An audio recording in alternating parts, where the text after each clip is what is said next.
പ്രിയമുള്ളവരെ, അനുഗ്രഹത്തിലേക്ക് മാടി വിളിക്കുന്ന ഗോലിയാത്തിൻ്റെ അനുഭവത്തിലൂടെ വളർന്നൊരു മനുഷ്യനാണ് ദാവീദ്. ഇന്ന് ഇത് പറയാൻ കാര്യം, ഞാൻ ഒന്നുകൂടി പറയാം. അനുഗ്രഹത്തിലേക്ക് മാടി വിളിക്കുന്ന ദാവീദിനെ അനുഗ്രഹത്തിലേക്ക് മാടി വിളിക്കുന്നത് ആരാണ്? ഗോലിയാത്താണ്. ഒരു ഗോലിയാത്ത് നമ്മുടെ മുമ്പിൽ വരുമ്പോൾ അനുഗ്രഹത്തിൻ്റെ കാലമായെന്നാണ് പരിശുദ്ധാത്മാവ് നമ്മളെ വിവേചിച്ച് നൽകേണ്ടത്. കൃപാസന ധ്യാനങ്ങൾ എപ്പോഴും പറയുന്ന ഒരു കാര്യമുണ്ട്, keep the minimum holy spirit. ഒരു മിനിമം ഹോളി സ്പിരിറ്റിനെ കീപ്പ് ചെയ്യാൻ വേണ്ടി നമുക്ക് കഴിയുന്നില്ലെങ്കിൽ അവർ Christian existence will be cease to exist. നമ്മുടെ ക്രൈസ്തവ സ്വത്വം അങ്ങ് സമാധിയായി പോകും. ക്രൈസ്തവ സ്വത്വത്തിൻ്റെ സമാധി ഒരു ആധ്യാത്മിക സബ്ജക്റ്റാണ്. ഇതെപ്പോഴാണ് സംഭവിക്കണമെന്ന് ചോദിച്ചു കഴിഞ്ഞാൽ, എപ്പോഴാണ് നിനക്ക് മിനിമം ഹോളി സ്പിരിറ്റ്,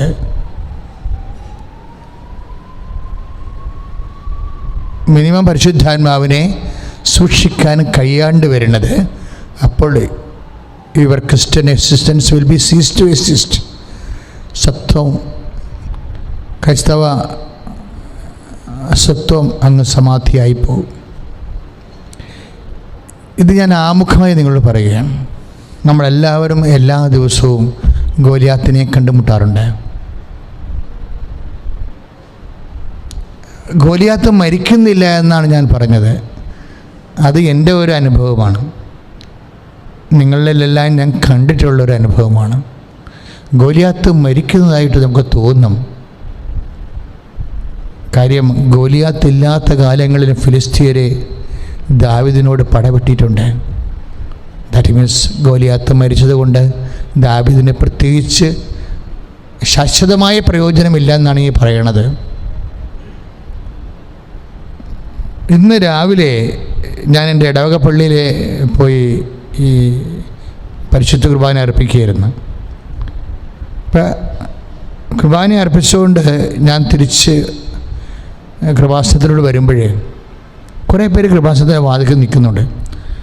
അതിലും ഒരു അപ്പനും അമ്മയും ഭയങ്കരമായ തകർന്ന തരിപ്പണമായ ഒരവസ്ഥയിൽ ആണ് നിൽക്കണത്. അപ്പം അവർ മുമ്പേ ഓടി വന്ന് എൻ്റെ അടുത്ത് പറഞ്ഞു, അച്ഛാ എങ്ങനെ ജീവിക്കുക വെച്ചാൽ എന്തെങ്കിലും പറഞ്ഞിട്ട് പോകാൻ പറഞ്ഞു.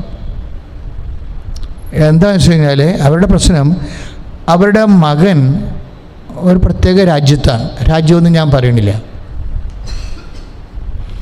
ആ രാജ്യത്ത് അവന് ഇപ്പം 3 കോടി രൂപ ഇവരയച്ചു കൊടുത്തിരിക്കുകയും പല കാലങ്ങളിലായിട്ട് അവൻ്റെ ചെലവിന് വേണ്ടിയും അവനെ പോലീസ് പിടിക്കുമെന്നാണ് അവൻ പറയണത്.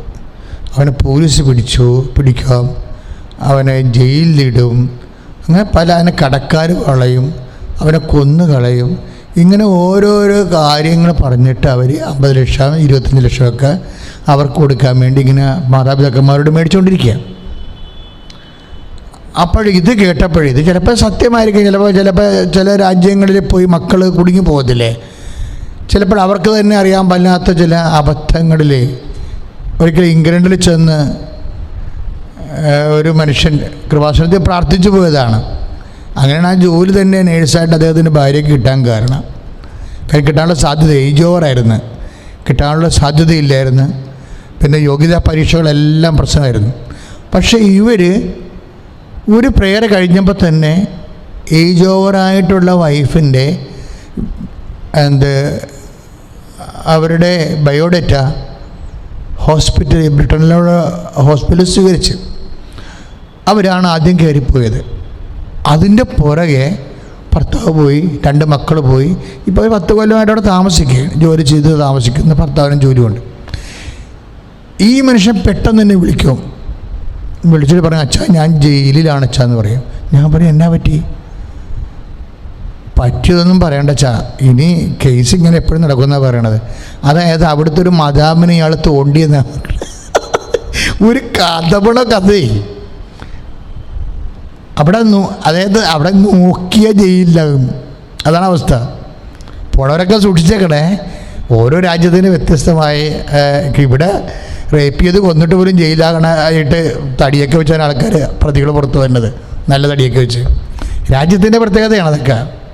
അപ്പോഴേ ആ മദാമ പറയണത് ഇയാൾ തോണ്ടിയെന്ന് പറയണത്. ഇയാൾ പറയണത് ഞാൻ തോണ്ടിയിട്ടില്ല എന്നാണ് പറയണത്. അതാണ് പ്രശ്നം. പക്ഷേ ആ സംഭവം ഭയങ്കര സീരിയസ് ആയി. കാര്യം വക്കീൽ ഉടനെ വരികയാണ്. അവിടുത്തെ ഏറ്റവും വലിയ ആൾക്കാർ വക്കീലാണ്. അത് ഈ അമേരിക്കൻ രാജ്യങ്ങളിലെല്ലാം ഉള്ളത് വക്കീലന്മാരാണ്. ഏറ്റവും വലിയ ജനാധിപത്യം എന്നൊക്കെ പറയുന്നുണ്ടെങ്കിലും വക്കീൽ ഭരണമാണ് നടക്കുന്നത് ഇവിടെയൊക്കെ. നമുക്കിങ്ങനെ മധുരമായിട്ട് തോന്നും ജനാധിപത്യത്തിൻ്റെ ഈറ്റില്ലമാണ് ആനകൂന എന്നൊക്കെ പറയുമെങ്കിലും നടക്കുന്നത് വക്കീൽ ഭരണമാണ്. വക്കീൽമാരുടെ അവസ്ഥ നിങ്ങൾക്കറിയാമല്ലോ. ഇവർ ഈ തോണ്ടിയത് കണ്ടിട്ടുള്ള ആരുമില്ല. മദാമ്മയെ ഇയാൾ തോണ്ടിയ കാര്യം കണ്ടിട്ടുള്ള ആരുമില്ല. പക്ഷെ കോടതി കണ്ടിട്ടുള്ള ആൾക്കാർ വന്നുടനെ പെയ്ഡ് സാക്ഷികൾ എല്ലാത്തിനും ഉണ്ട്. അതാണ് വക്കീൽ ഭരണത്തിൻ്റെ പ്രശ്നം. അവരുടെ കയ്യിൽ കൊന്നെന്ന് ഉള്ളത് കാണാനും. കാര്യം കോടതി എന്ന് പറയുന്നത് ശരിക്കും പറഞ്ഞാൽ ഒരു ആത്മീയ ദുരന്തമാണ്. കാര്യം സാക്ഷികളെ അടിസ്ഥാനപ്പെടുത്തിയാണ് അവിടെ കാര്യങ്ങളിരിക്കുന്നത്. കാര്യം ഞാൻ ഈ ജില്ലാ കോടതിയിൽ, ആലപ്പുഴ ജില്ലാ കോടതിയിൽ ഒരു സമരം നടത്തിയതിൻ്റെ പേരിൽ എനിക്കൊരു കേസുണ്ടായി. ആലപ്പുഴ ജില്ലാ കോടതി ചെന്നപ്പോൾ എൻ്റെ ഇടവക്കാരൻ അവിടെ ഇരിക്കണം. ഞാൻ തന്നെ വാവിളിച്ച്, എനിക്ക് സമരമൊന്നുമില്ല, കാര്യം ഞാൻ സമൂഹത്തിന് വേണ്ടി നീതിക്ക് വേണ്ടി പോരാടിയതിൻ്റെ പേരുണ്ടായ കേസാണ്. അപ്പോൾ ഞാൻ ചോദിച്ചു, നിങ്ങളെന്താ ഇവിടെ? ഞാൻ സാക്ഷി പറയാൻ വന്നിരിക്കുകയാണ്. അതെന്താ കാര്യം? അത് ഒരു വണ്ടിയുടെ കേസുണ്ടായിരുന്നു. അപ്പോൾ വണ്ടി ഇടിച്ചത് ഇനി ഞാൻ കേസ് സാക്ഷി പറയാൻ വന്നു. അപ്പോൾ നിങ്ങൾ വണ്ടി ഇടിച്ച കണ്ട? ഇല്ല ചാ, ഞാൻ ഇടയ്ക്കൊക്കെ വരാറുണ്ടെന്ന്. അത് ഇടയ്ക്കിടയ്ക്ക് ഇടിക്കണ വണ്ടിക്കെല്ലാം പുള്ളിക്കാരൻ പോയി സാക്ഷി പറയും. അതിന് 275 രൂപ എന്ത് പുള്ളിക്ക് പോലീസ് സമയത്ത് കൊടുക്കും. ഈ നിയമവാഴ്ചയുടെയൊക്കെ ഒരു അവസ്ഥ എന്ന് പറയുന്നത് അന്തരാളങ്ങളൊക്കെ ഭയങ്കരമാണ്. അതുകൊണ്ടാണ് നിങ്ങളുണ്ട്, അതായത് നിങ്ങൾ പ്രൊട്ടക്ഷൻ എന്ന് പറഞ്ഞ വലിയ സംഭവമാണ്. നമ്മളിന്ന് പല ആൾക്കാർ, കാര്യം മീഡിയയും നിയമവാഴ്ചയൊക്കെ ആയിട്ട് മീഡിയയും നമുക്കറിയാമല്ലോ,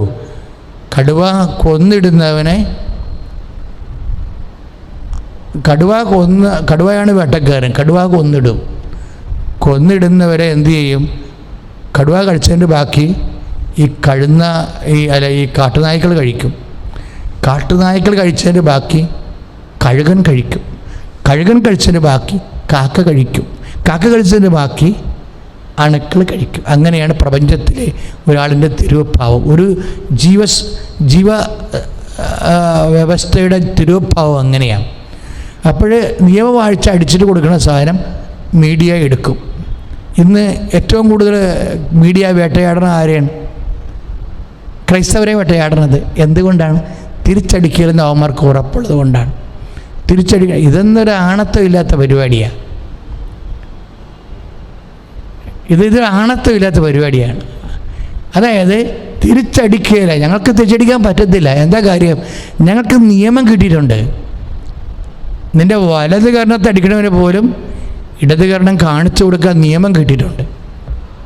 പരമാവധി നിയമം അനുസരിച്ചാണ് ക്രൈസ്തവ ജനത എവിടെയും ജീവിച്ചിരിക്കുന്നത്. അതുകൊണ്ടാണ് ഇവർ ഇരകളായി മാറുന്നതിൻ്റെ കാരണം. പക്ഷേ ഞങ്ങൾ ഇരകളായി മാറിയാലും ഞങ്ങൾക്ക് വ്യക്തമായ ലക്ഷ്യങ്ങളുണ്ട്. ഇപ്പോൾ സ്റ്റാൻ സ്വാമിയെ ജയിലിൽ കൊന്നത് ഇപ്പോൾ സുപ്രീം കോടതി ജഡ്ജി തന്നെ പറഞ്ഞിരിക്കുന്നത്, റിട്ടയർഡ് ജഡ്ജി തന്നെ പറഞ്ഞിരിക്കുന്നത് സ്റ്റാൻ സ്വാമി രക്തസാക്ഷിയാണെന്ന്. സഭയുടെ രക്തസാക്ഷികൾ നാട്ടുകാരുടെ കഴുത്തേക്ക് കയറിയിട്ട് അവർ കൈമേടിച്ച് ചത്ത ആൾക്കാരല്ല. സഭയുടെ രക്തസാക്ഷി എന്ന് പറയുന്നത് കർത്താവിൻ്റെ വചനത്തിന് വേണ്ടി ജീവിച്ചിട്ട് സഹനം ഏറ്റുമേടിച്ച വിശുദ്ധന്മാരാണ് സഭയുടെ മുതൽക്കൂട്ടെന്ന് പറയുന്നത്. ഇതാണ് സഭയുടെ സംസ്കാരവും സഭയുടെ പ്രകൃതി. ഇതാണ് സ്വാഭാവികമാണ്. അതുകൊണ്ട് വീണ്ടും വീണ്ടും സഭകൾ ഇരകളായി മാറും. അതുകൊണ്ട് തന്നെ നമ്മളും ഇപ്പോൾ കഴിഞ്ഞ ദിവസങ്ങളിലൊരു ചർച്ചയിൽ പ്രധാനപ്പെട്ട ഒരു അവതാരകൻ പറഞ്ഞു, ക്രിസ്ത്യാനികളും അതുപോലെ തന്നെ മറ്റുള്ളവരെ പറഞ്ഞ് വടിവാളെടുക്കണമെന്ന് പറഞ്ഞു. അങ്ങനെ എടുത്തിരുന്നെങ്കിൽ ഇതുപോലെ ബൈബിളില്ലാത്ത ഈശോ ഒന്നും ഇറങ്ങത്തില്ല. ബൈബിളില്ലാത്ത ഈശോ എന്നും ആക്രമിക്കപ്പെടും ഇവിടെ. എന്തുകൊണ്ടാണ് ഈശോ ആക്രമിക്കപ്പെടുന്നത്? ഈശോയെ ആക്രമിച്ചു കഴിഞ്ഞാൽ ക്രൈസ്തവരെ ആക്രമിക്കാൻ പറ്റും, വിശ്വാസികളെ ആക്രമിക്കാൻ പറ്റും. ഈശോയെ ആക്രമിക്കാൻ തുടങ്ങിയത് എന്നാ? ഈശോ ജ്ഞാനസ്നാനം സ്വീകരിച്ച ആ നിമിഷം തന്നെ ഈശോ ആക്രമിക്കപ്പെട്ട ആളാണ്. പിശാച് വന്ന് ഈശോനെ തൻ്റെ ദൗത്യത്തിൽ നിന്ന് പിന്തിരിക്കാൻ വേണ്ടി പള്ളുപരങ്ങളിലൂടെ സാത്താൻ വന്നു. സാത്താൻ ഇന്നും തുടരുകയാണ്. ബൈബിളില്ലാത്ത ഈശോനെ അവതരിപ്പിച്ചുകൊണ്ട് സാത്താൻ ജനഹൃദയങ്ങളിൽ നിന്ന് വിശ്വാസം എടുത്തു മാറ്റാൻ നോക്കുന്നു. ഇങ്ങനെ 2000 കൊല്ലങ്ങളായിട്ട് നോക്കിയതാണ്. കഴിഞ്ഞ ദിവസങ്ങളിൽ ഇവിടെ ഒരു സന്ദേശമുണ്ടായിരുന്നു. എന്താണ്? ആസ്ട്രേലിയ ഭൂഖണ്ഡം ഈശോ കാണിച്ചു തന്നു. എന്നിട്ട് ഞാൻ ഈ വേദിയിൽ നിന്ന് ആസ്ട്രേലിയ ഭൂഖണ്ഡത്തിന് വേണ്ടി പ്രാർത്ഥിക്കാൻ പറഞ്ഞിരുന്നു. നിങ്ങൾ കേട്ട് കാണുമെന്ന് തോന്നുന്നു. പലരും കൃപാസനോട് വിളിച്ച് പറഞ്ഞതിന് ശേഷം 2 പ്രാവശ്യമാണ് 18-ാം മിനിറ്റിലും 36-ാം മിനിറ്റിലും ആസ്ട്രേലിയ ഈ സ്ഥലത്ത് കർത്താവ് കാണിച്ചു. ഞാൻ പറഞ്ഞു ആസ്ട്രേലിയയുടെ ഭൂഖണ്ഡത്തിൻ്റെ മാപ്പ് കർത്താവ് കാണിക്കുന്നു. എന്തോ സംഭവം അവിടെ നടക്കാൻ പോകുന്നു. ദൈവത്തിന് സങ്കടം വരുന്ന എന്തോ, ദൈവാധിപത്യത്തിന് നിലക്കാത്തത്, സാത്താൻ്റെ എന്തോ വലിയ പ്രവർത്തനം അവിടെ നടക്കാൻ പോകുന്നു. നിങ്ങൾ ആസ്ട്രേലിയ സമർപ്പിച്ച് പ്രാർത്ഥിക്കണമെന്ന്. പിന്നെ സംഭവിച്ചത് എന്താ? ആസ്ട്രേലിയയിലെ അതിനുശേഷം 6 ദിവസം കഴിഞ്ഞപ്പോൾ ആസ്ട്രേലിയ പാർലമെൻറ്റിലെ സ്വർഗസ്ഥനായ പിതാവ് നിരോധിച്ചു. അപ്പോഴും നിങ്ങൾ മനസ്സിലാക്കണം, ആസ്ട്രേലിയ എന്നൊരു ഭൂഖണ്ഡമുണ്ടെന്നും ആ ഭൂഖണ്ഡത്തിൽ സ്വർഗസ്ഥനായ പിതാവ് നിരോധിക്കാൻ വേണ്ടി ചില ആൾക്കാരുടെ മനസ്സിൽ ചിന്ത വരുമ്പോൾ തന്നെ 39 സങ്കീർത്തനത്തിൽ എഴുതിയിട്ടുണ്ട്, ഒരു ചിന്ത നിൻ്റെ ഉള്ളിൽ വന്നു കഴിയുമ്പോൾ തന്നെ ദൈവം അതറിയുന്നുവെന്ന്. ദൈവം ജനങ്ങളിലേക്ക് കൈമാറുന്ന ഇതുപോലെയുള്ള ദൈവം സംസാരിക്കുന്ന പ്ലാറ്റ്ഫോമിലേക്ക് സഭയോട് പറയും, പ്ലീസ് പ്രേ ഫോർ ദാറ്റ് എന്ന്. നമ്മൾ പ്രാർത്ഥിക്കാൻ ദൈവം ആവശ്യപ്പെട്ടിട്ടുണ്ടെങ്കിൽ ഇന്നല്ലെങ്കിൽ നാളെ അവരെടുത്ത തെറ്റായ തീരുമാനം, സാത്താൻ്റെ പ്രവർത്തനങ്ങൾ അത് നിഷേധിക്കപ്പെടുകയും വീണ്ടും ദൈവരാജ്യത്തിൻ്റെ പ്രാർത്ഥനകളിലേക്ക് ആ രാജ്യം കടന്നു വരികയും ചെയ്യും. ശ്രുതികട ഹല്ലേലൂയ.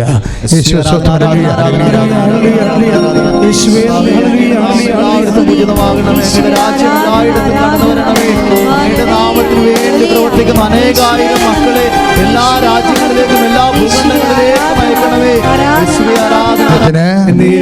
ആരാധനയും സ്തുതിയും പുകഴ്ചയും ഉണ്ടായിരിക്കട്ടെ. അപ്പം ഞാൻ ഈ അപ്പച്ചനോടും അമ്മച്ചോടും എന്നാ പറഞ്ഞെന്നറിയോ? ഈ ലോക്ക്ഡൗൺ കഴിയട്ടെ, നിങ്ങളെ ഞാൻ പ്രത്യേകം കണ്ട് എന്താണ് അവിടെ സംഭവിക്കണമെന്ന് നമുക്ക് പ്രാർത്ഥിച്ച് കർത്താവിനോട് പ്രാർത്ഥനാപൂർവ്വം ആലോചന ചോദിക്കാം. അതുവരെ നിങ്ങൾ പ്രാർത്ഥനയെ വെയിറ്റ് ചെയ്യുക. ഇനി പൈസ ഇപ്പം അയക്കണ്ടെന്ന് പറഞ്ഞു. അങ്ങനെ ഞാൻ പറയാൻ കാരണമെന്ന് വെച്ചാൽ പണ്ടും ഇതുപോലെ ഒരു അപ്പനും അമ്മയും എൻ്റെ അടുത്ത് വരുമായിരുന്നു. അവിടെയും പ്രശ്നം, അവരിതുപോലെ ഒരു പാശ്ചാത്യ രാജ്യത്ത് താമസിക്കുന്നു, മകൻ താമസിക്കുന്നു. അപ്പോൾ അവിടെ മൊബൈൽ ട്രാക്ക് ചെയ്തിരിക്കുകയാണ്. എന്ന് വെച്ചാൽ ഈ മാതാപിതാക്കന്മാർ എങ്ങോട്ട് മൂവ് ചെയ്യുന്നു എന്നുള്ളത് മകനെ അവിടെ ഇരുന്ന് കാണാൻ പറ്റും.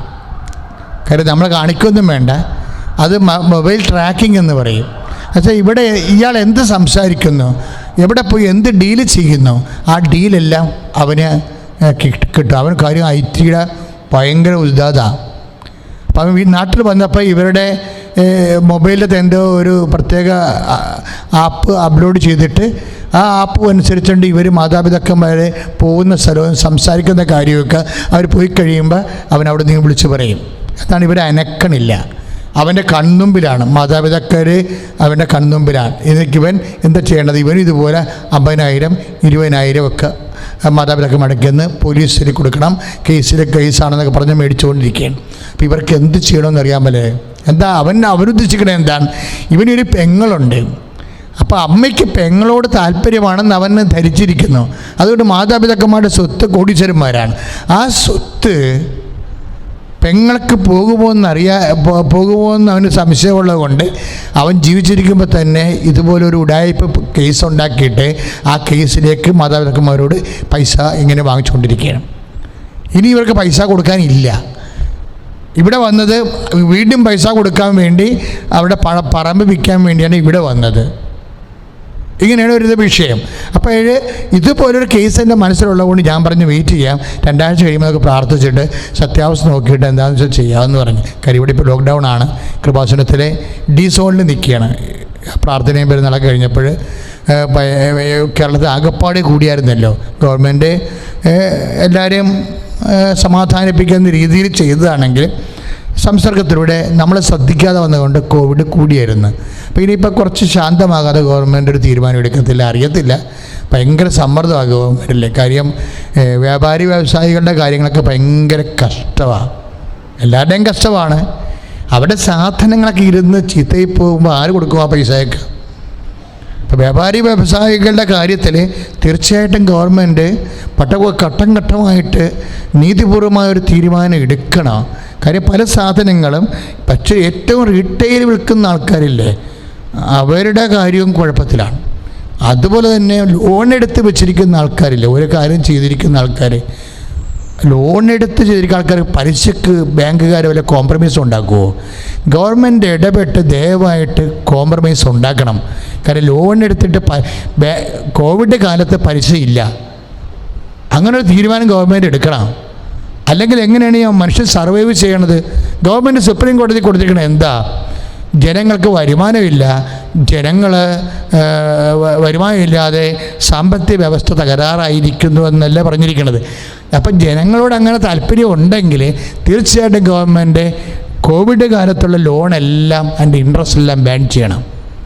അത് ഗവൺമെൻറ് കൊടുക്കേണ്ടി വരും. അങ്ങനെ ഒരു മനുഷ്യത്വമുള്ള പെരുമാറ്റം കാണിച്ചില്ലെങ്കിൽ ഇവിടെ മനുഷ്യൻ കോവിഡ് കഴിയുമ്പോൾ ആത്മഹത്യ ചെയ്യേണ്ടി വരും.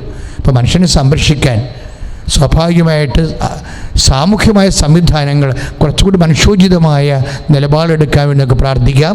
സ്തുതിക്കട്ടെ. ഹല്ലേലൂയ.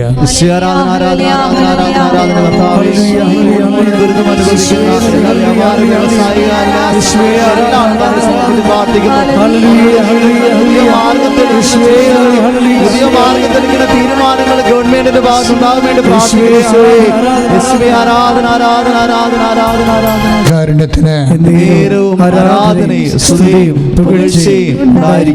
അതായത് ഇതുപോലെയുള്ള ഗോലിയാത്തുകൾ ജീവിത പ്രശ്നങ്ങൾ ഉണ്ടാകുന്നതിൻ്റെ പിന്നിലെ നമ്മൾ എപ്പോഴും ശ്രദ്ധിക്കേണ്ട ഒരു വിഷയം വെച്ചാൽ നമ്മളെ ഉയർത്താൻ നേരത്താണ് ദൈവം വലിയ പ്രതിസന്ധികളിലേക്ക് നമ്മളെ കൊണ്ടുപോകണത്. അതെൻ്റെ മക്കൾ ബൈബിളില്ല ഒരു അന്തർധാരയാണത്. എന്താണ്? ഇതിന് വിവേചനം ഉണ്ടാകണം. ഒരു വ്യക്തിയെ ഉയർത്താൻ ദൈവം തീരുമാനിക്കുമ്പോൾ ആദ്യം ചെയ്യണത് അവനെ ഒരു പ്രത്യേക പരീക്ഷയിലൂടെ കൊണ്ടുപോകും. അത് ദൈവമാണങ്ങനെ കൊണ്ടുപോകണമെന്ന് ചിന്തിച്ചിട്ട് ഇവൻ വിശ്വാസത്തിൽ ഉറച്ചു നിൽക്കും. ഇപ്പം സാത്താൻ വരുമ്പോഴേ അല്ലെങ്കിൽ എന്തെങ്കിലും പ്രലോഭനങ്ങൾ ഉണ്ടാകുമ്പോൾ അപ്പോസ്തലന്മാരുടെ ഉപദേശം എന്താ? Stand up to him strong in faith. ശരിക്കും പറഞ്ഞാൽ സാത്താൻ തന്നെ തിരിച്ചു വരണം വിചാരിച്ച ഗോലിയാത്തിൻ്റെ രൂപത്തിലോ അല്ലെങ്കിൽ ഇപ്പോൾ ദാവീദ് 18:37 1 സാമുവേൽ 17:37 എന്താ പറയണത്? 1 സാമുവേൽ 17:38 അല്ലെങ്കിൽ അതെ. സ്തുതിക്കട്ടെ. ഹല്ലേലൂയ. അനന്തരം സാവൂൾ തൻ്റെ പൂർച്ചട്ട ദാവീദിനെ അണിയിച്ചു, ഒരു പിച്ചളത്തൊപ്പി അവൻ്റെ തലയിൽ വെച്ചു, തൻ്റെ കവചവും അവനെ ധരിപ്പിച്ചു. 1 സാമുവേൽ 17:37 വായിക്കുക. സ്തുതിക്കട്ടെ. ഹല്ലേലൂയ. സിംഹത്തിൻ്റെയും കരടിയുടെയും കയ്യിൽ നിന്ന് എന്നെ രക്ഷിച്ച കർത്താവ് ഈ ഫിലിസ്ത്യൻ്റെ കയ്യിൽ നിന്നും എന്നെ രക്ഷിക്കും. Praise the Lord. ഇതാണ് സംഭവം. അതായത് ദാവീദ് എന്ത് ചെയ്തിരിക്കണമെന്ന് വെച്ച് കഴിഞ്ഞാൽ ഗോലിയാത്ത് മുമ്പിൽ വരുമ്പോൾ ദാവീദ് എന്താ ചിന്തിക്കണത്? എന്നെ സിംഹത്തിൻ്റെയും കരടിയുടെയും മുമ്പിൽ നിന്ന് രക്ഷിച്ച കർത്താവ് തന്നെയാണ് ഇന്നും ജീവിക്കുന്നത്. അപ്പോൾ ഒരു വിഷയം ഉണ്ടാകുമ്പോൾ നമ്മുടെ കഴിഞ്ഞ കാലഘട്ടങ്ങളിൽ നമ്മൾ ദൈവത്തിൻ്റെ വിശ്വസിച്ച് അതിജീവിച്ച ആ അനുഗ്രഹ മുഹൂർത്തങ്ങളെ നമ്മൾ ഓർക്കണം. അനുഗ്രഹ മുഹൂർത്തങ്ങളെ ഓർക്കണം. ഒരു പ്രതിസന്ധി വരുമ്പോഴേ ആ പ്രതിസന്ധിയെ അല്ല നോക്കണത്, കഴിഞ്ഞ കാലങ്ങളിലുള്ള അനുഗ്രഹ മുഹൂർത്തങ്ങളെ നോക്കണം. അതല്ലേ? അപ്പമില്ലാത്തതിനെക്കുറിച്ച് നിങ്ങൾ എന്തിന് വേവലാതി കൊള്ളുന്നു? 5 അപ്പം ഞാൻ 5000 പേർക്ക് വേണ്ടി തീറ്റിപ്പോറ്റിയപ്പോഴേ എത്ര കൊട്ട നിറയെ നിങ്ങൾ ശേഖരിച്ചു. അതാണ് എൻ്റെ കർത്താവ് എന്താ ചോദിക്കണത്? അപ്പമില്ലാത്തതിനെക്കുറിച്ച് നിങ്ങൾ എന്തിന് വേവലാതി കൊള്ളുന്നു? ഒരു ഇല്ലായ്മ വന്നാൽ അപ്പോൾ വേവലാതി കൊള്ളേണ്ട കാര്യമില്ല. എന്ത് ചെയ്യണം? പഴയ കാലങ്ങൾ കർത്താവ് നിന്നെ തീറ്റിപ്പോറ്റിയൊരു കാലമുണ്ട്. അപ്പമില്ലാത്തതിനെക്കുറിച്ച് നിങ്ങളെന്തിന് വേവലാതി കൊള്ളുന്നു? 5 അപ്പം 5000 പേർക്ക് വേണ്ടി തീറ്റിപ്പോറ്റിയപ്പോൾ എത്ര കുട്ട നിറയെ നിങ്ങൾ ശേഖരിച്ചു? അപ്പോൾ പഴയ നിയമവും പുതിയ നിയമവും ഒരു വിഷയത്തെ ഉറച്ചു നിൽക്കുകയാണ്. എന്താ നിൽക്കണത്? ഗോലിയാത്ത് വന്നപ്പോൾ സാവൂൾ ഓർത്തത് എന്താണ്? 17:37 എന്താ ഓർത്തത്? സിംഹത്തിൻ്റെയും കരടിയുടെയും മുമ്പിൽ നിന്ന് എന്നെ രക്ഷിച്ച കർത്താവ് ഈ ഫിലിസ്ത്യൻ്റെ കയ്യിൽ നിന്നും എന്നെ രക്ഷിക്കും. പഴയ കാലങ്ങൾ ഓർക്കണമെന്നതിൻ്റെ അർത്ഥം. പഴയ കാലങ്ങൾ ഓർക്കണം. അതുപോലെ തന്നെയാണ് അപ്പമില്ലാത്തതിനെക്കുറിച്ച് വള്ളത്തിൽ നിന്ന് ഇവർ ഡിസ്കസ് ചെയ്തപ്പോൾ ഈശോ പറഞ്ഞു, അപ്പമില്ലാത്തതിനെക്കുറിച്ച് നിങ്ങളെന്തിന് ഉത്കണ്ഠാകുലരാകുന്നു? 5 അപ്പം 5000 പേർക്ക് വേണ്ടി തീറ്റിപ്പോറ്റിയപ്പോൾ എത്ര കുട്ട നിറയെ നിങ്ങൾ ശേഖരിച്ചു? അപ്പോൾ പഴയ കാര്യങ്ങൾ ഓർക്കാനാണ് ഈശോ പറയണത്.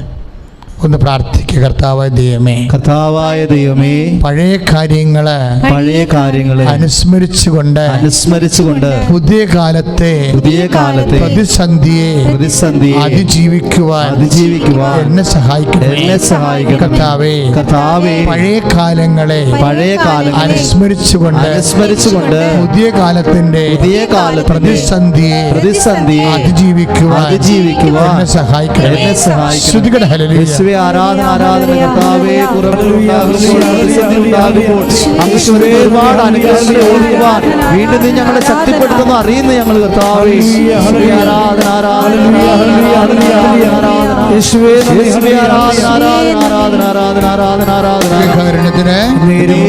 ആരാധനയും സ്തുതിയും പുകഴ്ചയും ഉണ്ടായിരിക്കട്ടെ.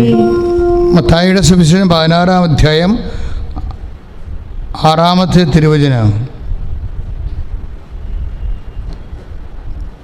7-ാമത്തെ തിരുവചനം, നാം അപ്പമൊന്നും എടുക്കാത്തത് കൊണ്ടായിരിക്കാം എന്ന് അവർ പരസ്പരം പറഞ്ഞു. 16:8 യേശു ഇതറിഞ്ഞ് അവരോട് ചോദിച്ചു, അല്പവിശ്വാസികളെ, അപ്പം ഇല്ലാത്തതിനെപ്പറ്റി നിങ്ങൾ പരസ്പരം സംസാരിക്കുന്നത് എന്തിന്? നിങ്ങൾ ഗ്രഹിക്കുന്നില്ലയോ? 5000 പേരുടെ 5 അപ്പം നിങ്ങൾ ഓർമ്മിക്കുന്നില്ലേ? ഇതാണ് 16:8 മത്തായിയുടെ സുവിശേഷം. അതായത് എന്തെങ്കിലും പ്രതിസന്ധി നമ്മുടെ ജീവിതത്തിൽ ഉണ്ടാകുമ്പോൾ കഴിഞ്ഞ കാലം ഓർക്കണമെന്നാണ്. കഴിഞ്ഞ കാലത്ത് കർത്താവ് നമ്മളെ സന്ധിച്ച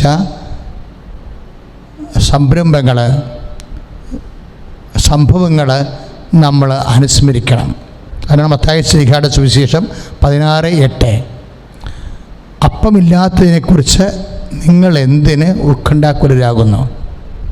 അപ്പോൾ ഇത് പഴയ നിയമത്തിലും പുതിയ നിയമത്തിലും നിലപാടൊന്നാണ്. അതായത് ഗോലിയാത്ത് വരുന്നു, അപ്പോൾ സാവൂൾ എന്താണ് വിചാരിക്കണത്? 1 സാമുവേൽ 17:37 സിംഹത്തിൻ്റെയും കരടിയുടെയും കയ്യിൽ നിന്ന് എന്നെ രക്ഷിച്ച കർത്താവ്. ഭൂതകാലത്ത് സംഭവിച്ച കാര്യമാണ്. സിംഹത്തിൻ്റെയും കരടിയുടെയും കയ്യിൽ നിന്ന് എന്നെ രക്ഷിച്ച കർത്താവ് ഈ ഫിലിസ്ത്യൻ്റെ കയ്യിൽ നിന്നും എന്നെ രക്ഷിക്കും. ദൈവത്തിലെ ഇത് ശാശ്വതമായൊരു ദൈവികമായ നിലപാടാണ്. എന്തെങ്കിലും സങ്കടങ്ങൾ, രോഗങ്ങൾ, കടങ്ങൾ, ഭാരങ്ങൾ, പ്രശ്നങ്ങൾ നമ്മുടെ ജീവിതത്തിലുണ്ടായാൽ ഉടനെ നമ്മൾ ചെയ്യേണ്ടത് പഴയ കാലങ്ങളെ ഓർക്കണം.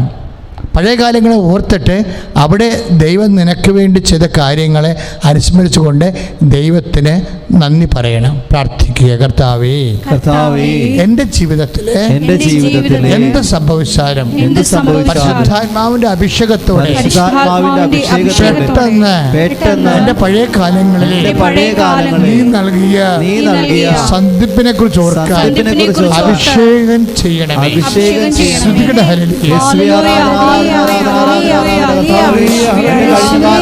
എല്ലാ അനുഗ്രഹങ്ങളെയും ഓർക്കുന്നു ഈശോയെ. ആ അനുഗ്രഹങ്ങൾക്ക് നന്ദി പറയുന്നു ഈശോയെ. പ്രതിസന്ധികളിൽ അത് ഓർക്കുവാനും ശക്തിപ്പെടുവാനും കൃപയുണ്ടാകണമേ. ഇങ്ങനെ ഉണ്ടാകുന്ന പരീക്ഷണങ്ങൾ എല്ലാവർക്കും ഉണ്ടാകുമെന്നാണ്. ഇങ്ങനെയുള്ള പരീക്ഷണങ്ങൾ, ഗോലിയാത്തിനെ വെച്ചുള്ള പരീക്ഷണങ്ങൾ പ്രശ്നങ്ങളും രോഗങ്ങളും കടങ്ങളും സങ്കടങ്ങളും വെച്ചുള്ള പരീക്ഷണങ്ങൾ ഇങ്ങനെയുള്ള സകല സാഹചര്യങ്ങൾ എല്ലാവർക്കും ഉണ്ടാകുന്നതാണ്. അതാണ് വിശുദ്ധ പത്രോസിന് കിട്ടിയ ഏറ്റവും വലിയ അനുഭവം. അദ്ദേഹം അത് പറയണത് ലോകം മുഴുവനുമുള്ള നമ്മുടെ സഹോദരന്മാരോട് ഇങ്ങനെയുള്ള സഹനങ്ങൾ ആവശ്യപ്പെട്ടിട്ടുണ്ട് എന്നാണ് പറയുന്നത്. അതാണ് 1 പത്രോസ് 5:9. അപ്പം അതിനകത്ത് ആർക്കും ഒഴിവ് കഴിവില്ല. നിങ്ങൾക്ക് മാത്രം എല്ലാവരും ചോദിക്കുകയെ ഞങ്ങൾക്ക് മാത്രം എന്താ ഇത്രയും പ്രയാസങ്ങൾ, മറ്റുള്ളവർക്കെല്ലാം ഭയങ്കര സന്തോഷമല്ലേ എന്ന് ചോദിക്കും. അപ്പം മറ്റുള്ളവർക്ക് നിങ്ങളുടെ ഈ ആഗസ്റ്റ് 3-ാം തീയതി തന്നെ അവർക്കും പ്രശ്നം ഉണ്ടാവണമെന്ന് നിർബന്ധമില്ല. അവർക്ക് ചിലപ്പോൾ കഴിഞ്ഞ മാസമായിരിക്കും പ്രശ്നം, അല്ലെങ്കിൽ കഴിഞ്ഞ കൊല്ലമായിരിക്കും പ്രശ്നം, അല്ലെങ്കിൽ അടുത്ത കൊല്ലമായിരിക്കും അവിടെ പ്രശ്നം വരാൻ പോണത്.